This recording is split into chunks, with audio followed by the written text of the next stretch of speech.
Good luck, kamay sa mesa. Top 4 answers are on the board. Sumasakit ang ulo mo, pero wala ka namang gamot. Alex? Oh, sige lang. Tatapusin ko lang yung tanong, okay? Sumasakit ang ulo mo, pero wala ka namang gamot. Ano ang gagawin mo? Matutulog. Yun! Yan. Matutulog. Survey. Meron yan! Top answer. Yes!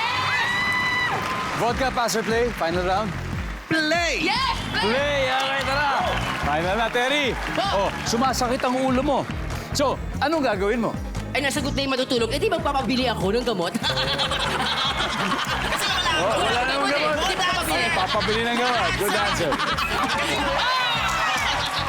Logic, di ba? Logic. Buwana, sumasakit ang ulo mo pero wala namang gamot. Anong gagawin mo? MUG, sumasakit ulo mo pero walang gamot. Anong gagawin mo? Manghihingi ako ng gamot.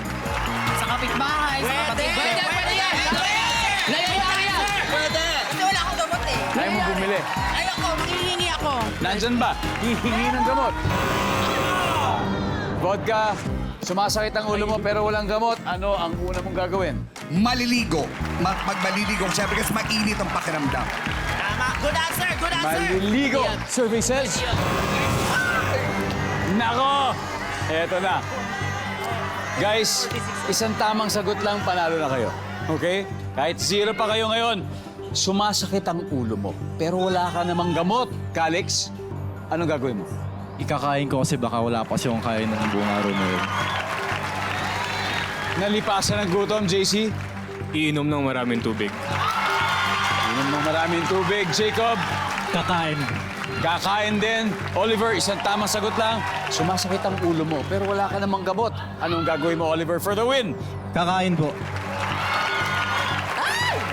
Wala! Wala! Wala! Kakain! Wala yan! At ang sabi ng survey ay... My God. Let's see!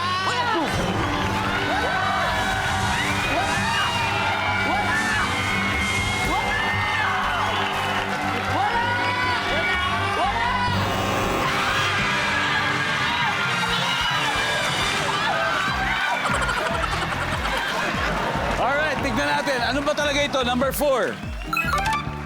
Kasi usually, ang cause na sakit ng ulo is dehydration. So yun talaga yun. Number 2. Magaling kami doon! At ang ating final score dahil dyan, just for fun, 447, Mrs. of Pilipinas 2025. Maraming salamat sa inyo. That was close.